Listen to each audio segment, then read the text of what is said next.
what essentially happened when this result was announced is that the Leave campaign found themselves in an incredibly important position, but with no actual plan. And then the things that the Remain campaign said would happen, which my colleagues will speak about in a minute, I'm sure, in the markets, all turned out to be true. There was a collapse in the price of the pound that tracked the result being announced, and there was doubts about investment in the UK. And so all of these pressures began to go thick and fast. And here we are a few days later, and there still really is no plan. Boris Johnson was meant to outline it in an article in the pay column in the Daily Telegraph a couple of days ago, and he did it. It sort of didn't meet expectations. And then yesterday he said he was sort of tired and emotional when writing about it and not to read too much into the article. This is the guy who's leading, the campaign. This is the moment where he's meant to outline like his grand plan for how all of this will work. And as you mentioned, Fiona, the Labour Party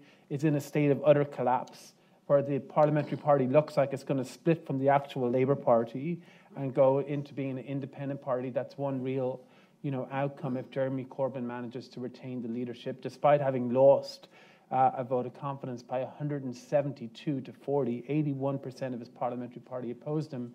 And on the Conservative side, there's a leadership contest in a few months. So I think that is, that's a spectacle that is quite worrying, because whatever position you're in, you want to see some sort of stability. But in Europe, I think there is a division too. It's not quite as dramatic, and the division is between those who, as you said, want to go quickly and to have an exit, to have Britain trigger this Article 50 process, and maybe to punish Britain or give it a bad deal so it will be a deterrent to others.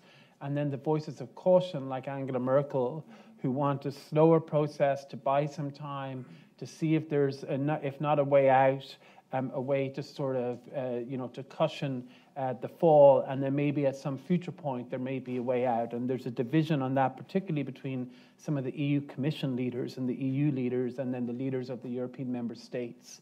And I think the member state side will probably win out in the end. But it's a very sort of volatile moment.